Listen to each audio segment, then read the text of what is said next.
breaking new information and more smoking gun evidence about special counsel Robert Mueller's corrupt and extremely biased team of liberal political crusaders that have one singular mission, and that is to destroy your elected president, Donald Trump, and unseat the commander-in-chief. Now, they're trying to create a constitutional crisis that will threaten the rule of law in this country. So tonight, right here, we have new and more smoking gun evidence that Mueller's hand-picked minions are a bunch of Trump-hating, Hillary-loving partisan hacks that are carrying out what I describe as a witch hunt. In an email released by Judicial Watch, Mueller's top attack dog, Andrew Weissmann, told former acting Attorney General Sally Yates he was so proud of her. This after Yates defied a direct order from the President of the United States, Donald Trump, and refused to defend his travel ban back in January. Now, this comes as we are learning more information about Peter Strzok. He's the former FBI counterintelligence official we were telling you about last night that was fired from the Russia investigation for sending those anti-Trump, pro-Clinton text messages. Tonight, Fox News has learned that the Department of Justice is in the process of now turning over Strzok's text messages to the House Intelligence Committee. Now, it is expected to happen in coming days. Now, Strzok is a key player, and he is tied to several of the high-profile cases we've been covering, including the Russian probe. That means Clinton's emails, the anti-Trump dossier, the Pfizer surveillance of a Trump campaign associate.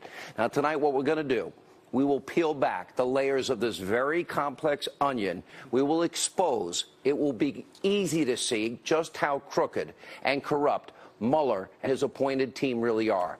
Their conduct is something you'd expect in a banana republic, not the United States of America. There is so much fake news and misinformation in the news outlets today. We'll do what we always do. We're going to set the record straight. We'll get to the truth. And tonight we'll explain and we will diagram all of these controversies and the corruption surrounding Mueller's team. Something you'll only see right here on Hannity. And also tonight, the liberal media is spreading even more fake news about President Trump, reporting that the special counsel issued a subpoena to Deutsche Bank for information about bank accounts held by the president and his family. Well, tonight, the president's lawyer is pushing back and saying those reports are flat out false. And Robert Mueller's witch hunt comes at a significant cost to all of us and you, the American people. The tab right now is nearing $7 million and counting. We'll cover all of that and much more in tonight's Breaking News Opening Monologue. All right, tonight, just like we did with Hillary Clinton's giant web of corruption, we are going to actually show you with charts just how corrupt, abusively biased, and political special counsel Robert Mueller and his team of so-called investigators really are. This is, on the surface, complicated. Stay with us tonight. We're going to set the stage. We will explain and break down everything for you. Let's start with the head of the snake. That would be the special counsel, Robert Mueller. Mueller's credibility is in the gutter tonight with these new discoveries. His conflicts of interest, his clear bias, the corruption are on full display. Mueller is frankly a disgrace to the American justice system and has put the country now on the brink of becoming a banana republic. Here's why. Robert Mueller, former FBI director under Bush and Obama, was first appointed as a special counsel to the Russia probe by Deputy Attorney General Rod Rosenstein. Rosenstein, longtime federal attorney, was only able to appoint Mueller because the Attorney General, Jeff Sessions, you remember, recused himself from the Russia investigation. That was a huge mistake. By the way, he may want to unrecuse himself. Now, you might remember this came after Sessions and Rosenstein encouraged President Trump to fire then FBI Director James Comey over his inappropriate actions in the 2016 Clinton email investigation. Well, as it turns out, James Comey, guess what? He's very good friends with Robert Mueller. After years of working in similar roles, well, some have even described the duo as, quote, brothers in arms. Isn't that so cute? Now, Comey also tweeting tonight he is meeting with his book publisher. Oh, I can't wait for that to come out. When's he going to start working for fake news CNN or conspiracy theory TV MSNBC? We'll have more on that later. But back to Mueller. His conflicts of interest do not end here. While serving as the FBI director in the Obama administration, Mueller stood by and did nothing while the controversial sale of uranium was approved by Hillary Clinton and others in 2010 to that state-owned Russian energy company. Now, keep in mind, a year and a half before, the FBI FBI had serious evidence of Russian bribery linked to the Uranium One sale, and a confidential informant was providing them further proof for 6 years of a potentially illicit deal. 20% of America's uranium was at stake. We don't have enough uranium. Another important Mueller conflict. It stems from President Trump. Remember, he reportedly interviewed Mueller to be Comey's replacement as the head of the FBI? And ultimately, President Trump, he went in another direction. He gave the job to Christopher Wray.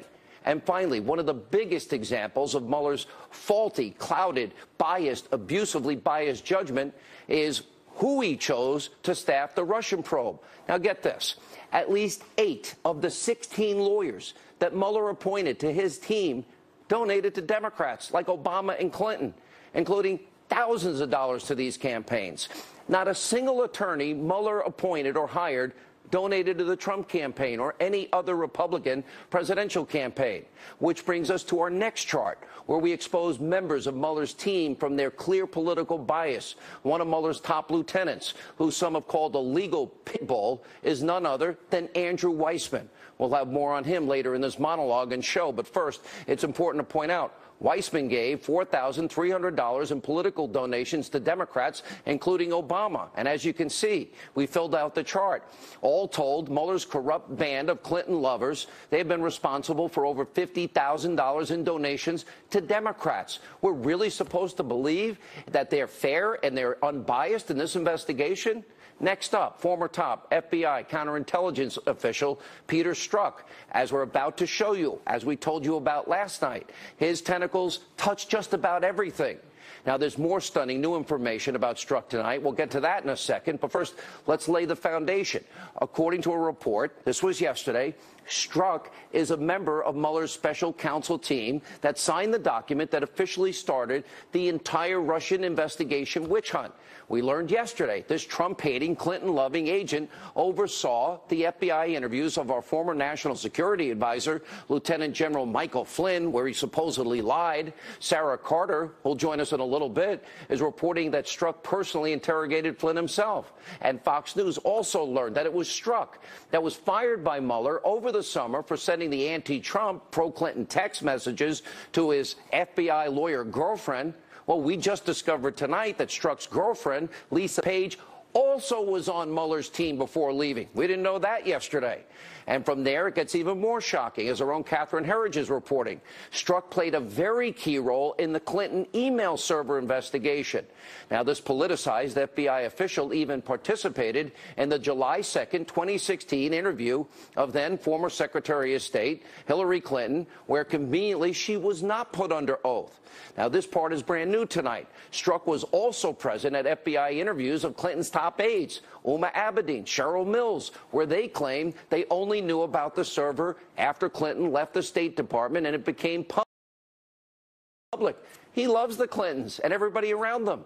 And it turns out emails from 2010 and 11 show that both Abedin and Mills did in fact know about the server. So either they misled the FBI or flat out lied. Where are the charges against them? And why were they spared? And Lieutenant General Michael Flynn, why was he charged with lying to the FBI? A massive double standard. And it gets worse from there. Fox News has confirmed that Strzok changed the language. He was the guy in James Comey's draft memo exonerating Hillary Clinton from grossly negligent behavior to extreme carelessness. That's letting Hillary Clinton off the hook. Remember, they wrote the exoneration before the investigation. That means the fix was in. Gross negligence is part of the legal standard that would mean Clinton broke the law. They stood up for her. They defended her. They protected her.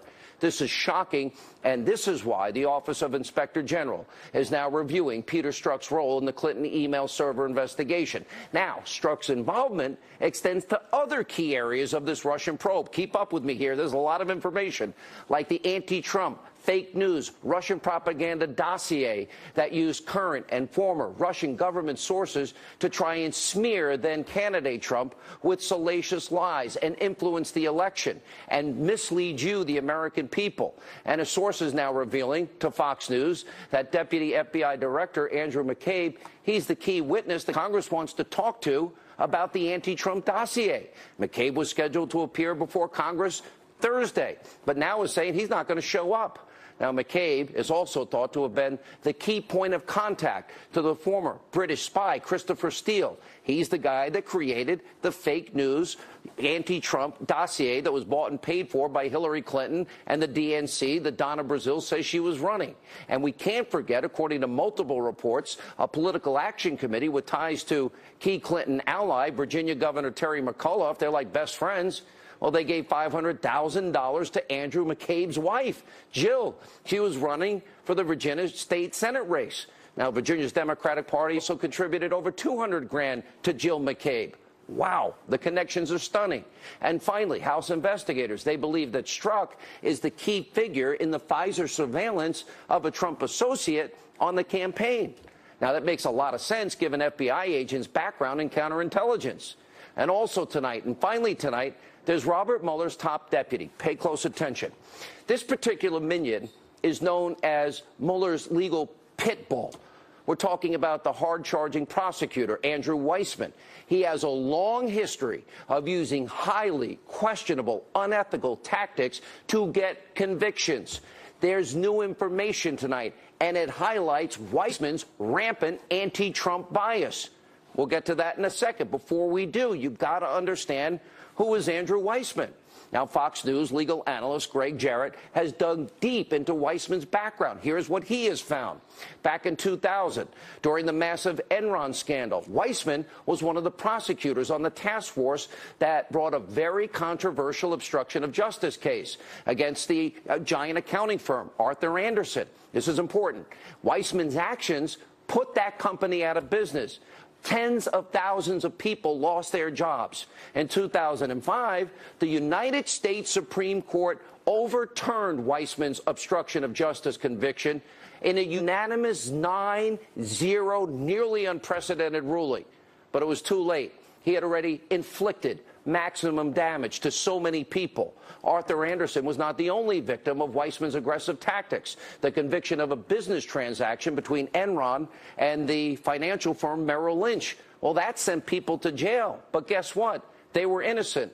That decision was reversed by the Fifth Circuit, U.S. Circuit Court of Appeals. Weissmann has also been accused of intimidating witnesses, making up crimes that don't exist, and in one case, withholding evidence that was exculpatory, that helped the defendant. And Weissmann is also tied to that corrupt Uranium One deal and the Obama administration cover-up. Why did Mueller ever appoint this guy? He knew his track record. And back then, Weissmann was in charge of the DOJ's fraud section during the Russian bribery scheme. And as Greg Jarrett points out, Weissmann actually signed the bottom of the plea agreement from the Russian businessman involved in that case. Now, here's the new explosive information we have tonight. In an email released after a FOIA request by Judicial Watch, Weissmann, the guy I'm telling you about, he told the former acting Attorney General, Sally Yates, an Obama appointee, he was proud of her. What was he so proud of? Yates denied a direct order from the president. Her boss refused to defend the legal constitutional travel ban back in January. Weissmann's email reads, quote, "I am so proud. I am in awe. Thank you so much. All my deepest respects." Pretty unbelievable. Shows where his political bias is. Also tonight, your mainstream media, they're corrupt. They continue to spread fake news, all in an attempt to destroy and damage this president day in, day out, hour after hour, minute after minute. The latest example involves reports that a special counsel, as he issued a subpoena to Deutsche Bank for information about bank accounts that were held by President Trump and his family, well, tonight we learn it's fake news. President Trump's lawyer, Jay Sekulow, he shot down this erroneous reporting with a statement that reads, quote, "We have confirmed that the news reports that the special counsel has subpoenaed financial records relating to the president are false. No subpoena has been issued or received. We have confirmed this with the bank and other sources." This is just another reason you, the American people, should never trust this destroy Trump corrupt media. And finally tonight, Robert Mueller's political witch hunt comes at a massive cost to all of us, the American taxpayers. Now, from May to the end of September alone, Mueller has spent nearly $7 million of your dollars on his crooked investigation that has now turned into this political fishing expedition. Remember, this all started as a probe into possible Trump-Russia collusion. There's been zero evidence So far, none, zero. It's been almost a year that this ever happened. And the media, Russia, Russia, Russia. So now Mueller and his political lackeys, they're trying to dig up any kind of potential wrongdoing to justify their existence. This is a massive waste of money, and you, the American people, are paying for all of this, which is an attempted political takedown of your duly elected president. It is a direct threat tonight to the rule of law, to our Constitution. And tonight, this all now begins to end. Joining us now with reaction, Judicial Watch President Tom Fitton. He filed the FOIA investigation request. Also, investigative reporter Sarah Carter, Fox News legal analyst. We count on him, obviously, a lot. Greg Jarrett is with us. Tom, let's start with you. And it wasn't only Weissman who's praising a woman, an Obama holdover, that disobeyed a direct order of her boss, the President of the United States, Donald Trump. Yeah, there were other lawyers in the Justice Department, senior officials, one in the financial fraud section, former U.S. attorneys who ended up getting fired, in retrospect, quite rightly, by President Trump. But Weissman, it's very serious because he is the #2 under Mueller, and he was praising misconduct by the former acting Attorney General Sally Yates. She was fired, quite rightly, by President Trump for refusing to follow his direction to defend a lawful regulation, this temporary ban on immigrants from several countries. So this is a real concern for anyone who wants fair administration of justice out of the Mueller investigation. Is he like Strzok, compromised? Is he a Trump hater? Because I interpret that as being a Trump hater and a Hillary supporter. Listen, you praise lawlessness against President Trump. I think it's fair to say you don't like President Trump. And he shouldn't be anywhere near this investigation. And it's strike two in the least for the Mueller investigation. We've got Peter Strzok. Now we have Weissman. And if I were General Flynn's lawyers, if I were Manafort's lawyers, I'd be screaming to the courts right now, what is going on here? Why hasn't this been disclosed? Strzok, by the way, he was fired back in July, Sean. Unbelievable. And Mueller and the Justice Department, his nominal supervisors at the Justice Department, withheld this information from the American people in Congress.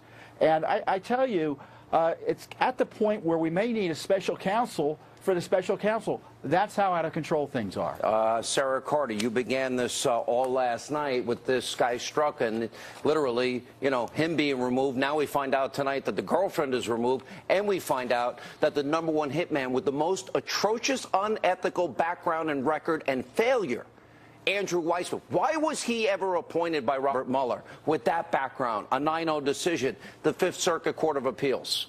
Well, I think what's most stunning here is his relationship with Sally Yates and the relationship among the people inside the Department of Justice, that they felt so comfortable sharing these emails with one another on their office email accounts. And not only that, think about the relationship he had with Sally Yates.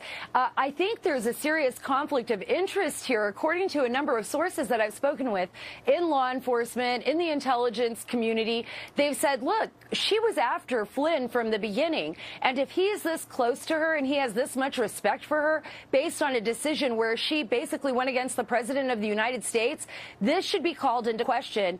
And, Tom isn't the only one that keeps saying there needs to be a special counsel for a special counsel. I'm hearing that a lot right now. I am too. Greg Jarrett, you are saying tonight in a column that Andrew Weissman must resign or be fired immediately. I don't even know. Why was this man even hired with that atrocious? He wrecked tens of thousands of people's lives. Innocent people went to jail because of Andrew Weissman. Robert Mueller had to know this. Of course, because Weissman worked for Mueller not once but twice as special counsel for the FBI. They're longtime colleagues and friends, which is why Mueller hired him, and maybe hired him because Mueller knew of the hidden political agenda that Weissman harbored. Look, not only should Weissman be fired immediately, but the entire staff of Robert Mueller is rife with corrupt motives and political prejudice. It was entirely stacked against Donald Trump. And so what should happen now? Mueller should be dismissed. The entire staff should be fired, and a new special counsel should be appointed. Who can do it? Well, Rod Rosenstein could do it, but he won't do it because he's conflicted as well. He's both prosecutor and witness in this case. These people all are together in everything. The Attorney General, Jeff Sessions, who recused himself from the case, should unrecuse himself for the sole purpose of firing Mueller and the staff and appointing a new special counsel, and then disassociate himself from any of the oversight. Tom, respond to that. Yeah, I agree. You know, Mr. Mueller is being treated as if he's king of the Justice Department. He's got this enormous budget. I guarantee you there's no other investigation that this Justice Department is conducting that has the resources allocated to it that Mueller has. And it's being used for what? To investigate mortgage fraud? To investigate a penny ante perjury charge that was a result of an ambush interview by an enemy of the president and a supporter of Hillary Clinton? President Trump should order the Justice Department to fire Mueller. The Justice Department has had their chance to rein this guy in. They haven't taken it, and the president needs to exercise the constitutional options he has to protect the American justice system. Between the role of Strzok, Sarah, and the role of Comey and the role of everybody else here, Comey writing the letter and Strzok, you know, editing the letter, they were exonerating Hillary before they did the investigation. That renders that investigation meaningless to me. Amen. Where's the Attorney General? Where's the special counsel to do a real investigation? Because we know crimes were committed in this particular case. Well, and I think what we're going to see, Sean, is the Inspector General's report. We're going to see parts of that report before December. We're going to see other parts of his report coming out after January. And they are looking at Peter Strzok. They're looking at Comey. They're looking at 27 leakers. It would not surprise me if there is a shakeup at the FBI and house cleaning. I'm hearing rumors it's coming as soon as this week, perhaps. That's right. I'm also hearing the same, and I think that one thing that we're lucky with here is that the layers of this onion have been peeling back, and we've been able to get information slowly, but we've been able to get information that's exposing it for what it is, and I think that's the most important thing right now. And it really, I've got to lay the foundation and then give the new information. So this is complicated, but it's obvious what's going on. Greg. What's astonishing is that one man with a political agenda exonerated Hillary Clinton and then simultaneously launched the investigation really because it was really against President Trump. And Comey. That to me is obstruction, isn't it? Well, of course, it could be. If Comey and Strzok ignored incriminating evidence and instead decided to clear Hillary Clinton for political purposes, that is obstruction of justice.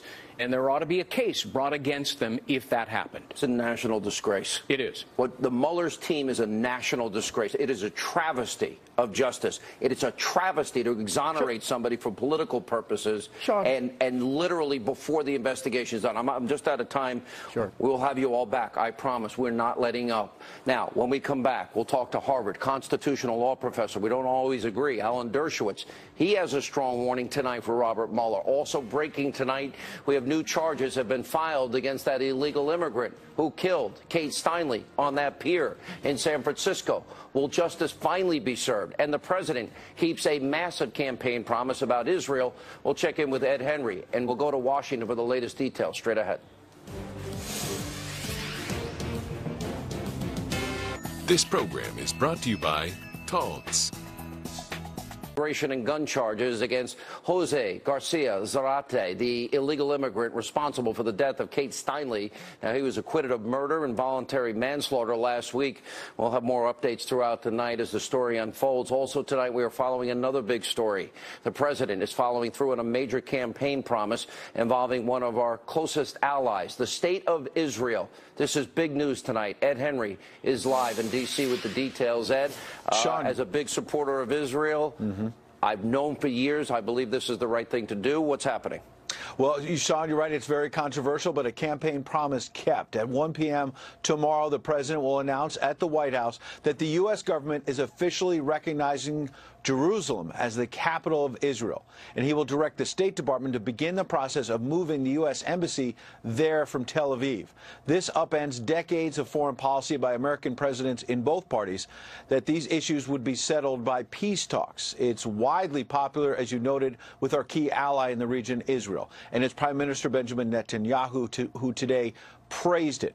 But in a phone call, the Palestinian President Mahmoud Abbas expressed his displeasure, saying this will hurt the peace process and possibly injure the prospects for the internationally endorsed two-state solution.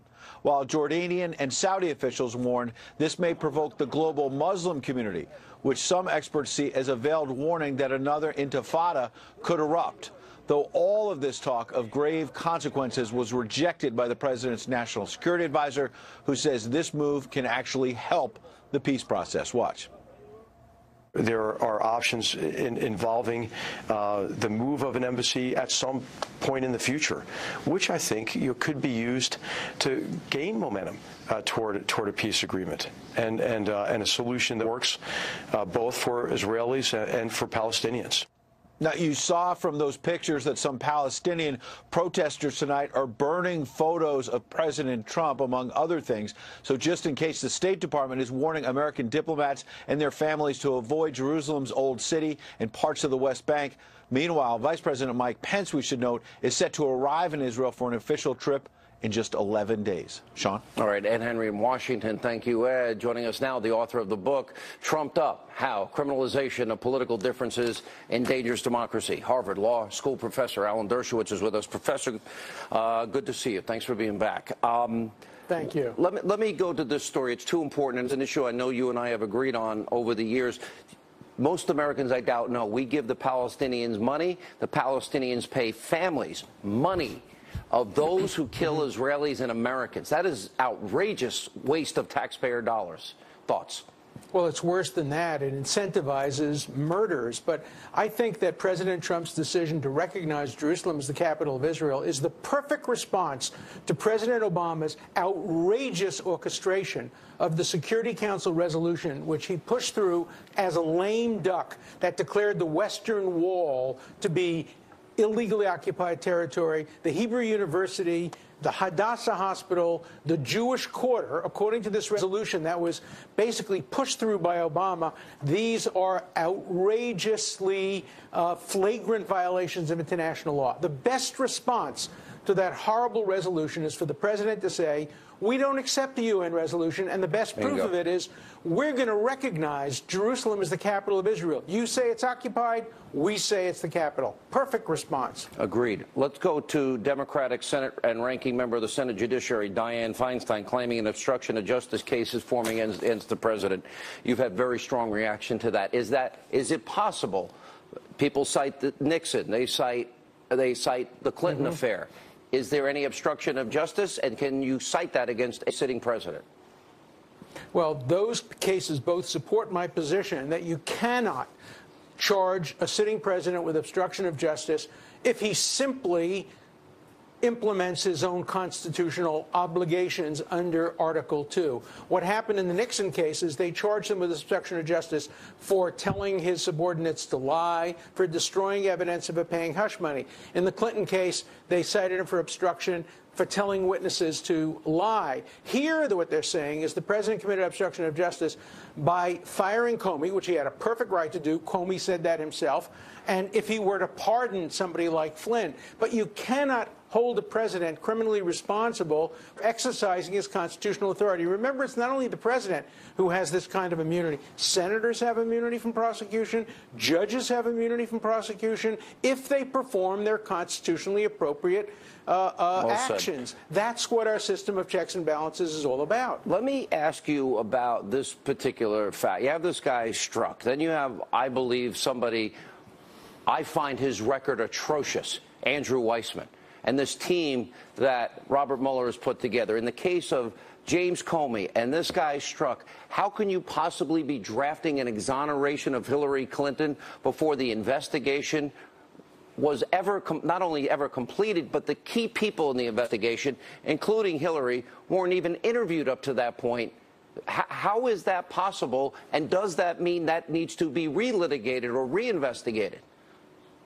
Well, first of all, Strzok should have recused himself. Even if other people didn't know about his tweets, he knew about them. He knew he had a bias against Trump and in favor of Clinton. He should have recused himself. Look, I'm against using the criminal justice system to target political enemies, whether the political enemy is Hillary Clinton, whether the political enemy is Donald Trump. I want to see a ceasefire.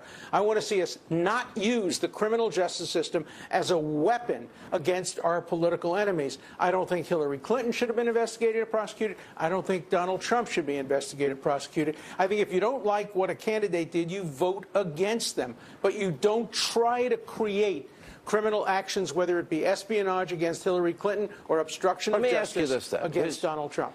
If you had 33,000 subpoenaed emails, or if I had 33,000 subpoenaed emails, and I decided I'm going to delete them, and I decided I'm going to acid wash the hard drives, and I decided that that somebody that works for me is going to bust up the BlackBerries, I think I would be calling you and saying, Alan Dershowitz, you may disagree with some of my politics, but I need you to defend me. I don't think any other American would ever get away with that. Isn't that obstruction? Well, you mentioned the Arthur Anderson case. In fact, I think that was one of the issues in that case. You have to show a specific intent to destroy evidence that you know is under subpoena. What often happens is that companies routinely destroy documents, routinely do things. You have to show a very high level of specific intent. I don't think it was there in the Arthur Anderson case. I don't think it was there in the Hillary Clinton case. Well, let me ask you, but if you delete 33,000... I want to make sure we don't politicize criminal, I understand, and I actually think we've got to be careful. I'm not disagreeing with you in that. But if 33,000 emails are subpoenaed and you delete them, and then not only do you delete them, you acid wash and bleach bit them, and then you destroy the other devices they may be on, that doesn't show intention to you? Well, you have to demonstrate the chronology. You have to show when they were destroyed, who destroyed them, what the chronology was. It's a very, very hard case to make. I just think, in general, we should not be looking to make criminal cases against our political opponents. We should leave that to the electoral process. If there are clear, unequivocal cases, like the Nixon case, then I think prosecution is appropriate. But in general, we should err on the side of leaving it to the political process rather than the criminal justice system. Professor, thank you. Appreciate you being with us. When we come back, Catherine Herridge, she has an important, explosive new report on the FBI's investigation into Hillary Clinton last year, and also whether Peter Strzok gave her and James Comey gave her a free pass. That and more as we continue our investigation tonight on Hannity.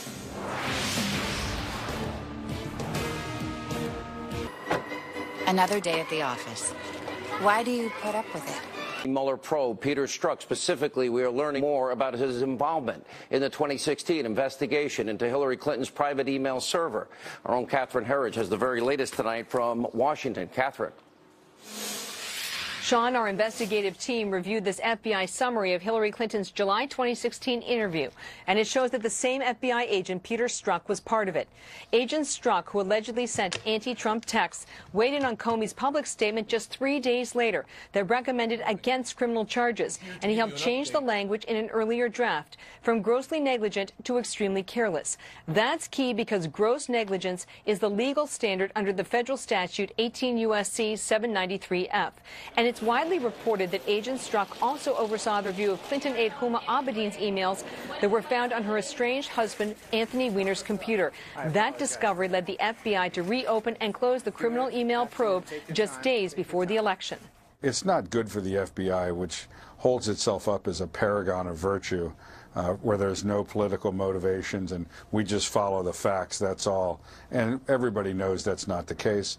The FBI is an organization of human beings with political interests, political calculations, and of course that happens. FBI Director Christopher Wray, appointed by President Trump, will publicly testify on Capitol Hill Thursday. Sean? All right, Catherine, thank you from Washington. Now, both of my next guests were involved with the investigation into Hillary Clinton's email server scandal. Joining us now, former Intelligence Community Inspector General Charles McCullough and former Republican Congressman, Chairman of the House Oversight Committee, Fox News contributor Jason Chaffetz. Mr. McCullough, let's talk about you and the Clinton campaign planning to fire you over the probe and much more. Tell us about that experience. Well, absolutely. In no uncertain terms, I was told numerous times that because of the probe, that she had intended, had she won, to relieve myself and the State Department IG, that we would be the first two to be let go in her administration. Unbelievable. In retaliation for what we had And look done. at what we have now. Fix was in. You write an exoneration before an investigation. That is called fixing a case. That would send Sean Hannity and maybe everybody but Jason to jail, right?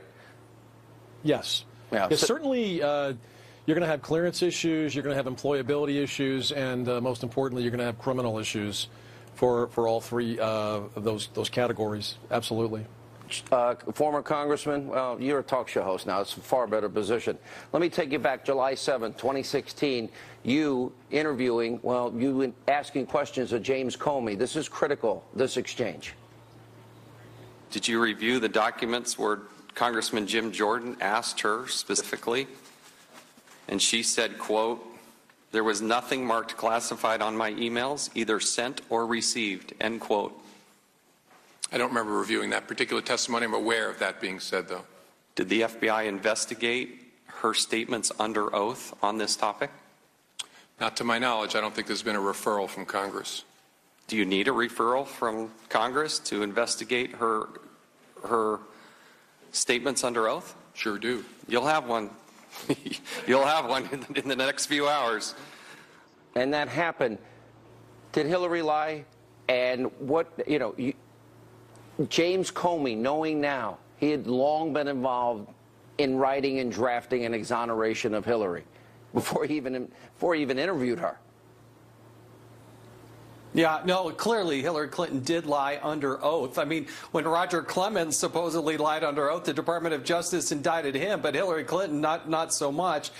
You also got to remember, one of the little-known facts there is that the Department of Justice, via the FBI, was handing out immunity like candy. And in those immunity agreements, they were not required to cooperate with government officials. You contrast that with General Flynn, who has to plead guilty and has to cooperate. So here you're giving out immunity. These witnesses had no obligation to work with government officials and investigators. And there are still, Sean, to this day, tens of thousands of documents, Hillary Clinton emails that have not been shared with Congress. They are still sitting over at the Department of State. Unbelievable. Wouldn't you, Mr. McCullough, wouldn't you have to now redo this investigation, knowing what we know now about how the fix was in? Absolutely. Absolutely. It's look, the entire campaign over and over was lying. There was collusion. There was coordination between the campaign, between the State Department, between folks on the Hill. As I have said over and over again, this was a very coordinated effort strategically by those three entities to misrepresent what was actually in those emails. What do you make of Mr. Strzok, Congressman? And now we find out that he interviewed Huma Abedin and Cheryl Mills and all of these other people, and he had a pro-Clinton, anti-Trump bias. And then also he was part of the General Flynn interrogation, which we're now learning, in fact, that Peter Strzok did, the FBI perhaps didn't even tell him it was an investigation. What do you make of all of that? How could somebody that abusively biased and Andrew Weissman, with his atrocious record, ever be appointed by Robert Mueller? Look, Peter Strzok's at the intersection of all of these players in all of these investigations. And it was so bad that Mueller fired him months ago, but has not cooperated with the House Intelligence Committee. They were not providing the documents. They were not going to make them, except for now that it's in the media, we're not going to make them available. Devin Nunes, Trey Gowdy have been trying to get at this for a long, long time. And he had this clear bias. Yeah, remember, he's having an affair with another FBI agent. And she was on Mueller's team. You can watch The Office. Michael Scott doesn't even get away with that stuff. She was another anti-Trump person on the Mueller team, we learned tonight. All right, thank you both. We appreciate it. We're going to stay on this. When we come back, Liberal Morning Joe, well, he continues to have emotional breakdowns, one after another, exposing themselves as the hacks that they are on that network. Later, you won't believe what Congresswoman Nancy Pelosi thinks is going to kill all of you and other Democrats. You're going to die. Hi, I'm Duke Diver, manager of this resort community. I am Leo. Okay. This Friday, Did you move to Philadelphia? Team are going to go to jail for the rest of their lives. Oh, think of it. Watch this.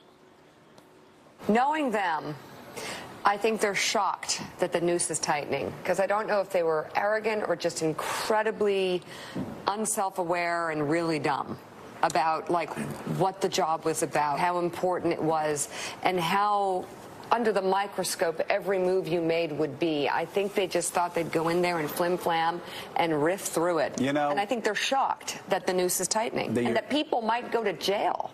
You're exactly right. For the rest of their lives. The stress of it all.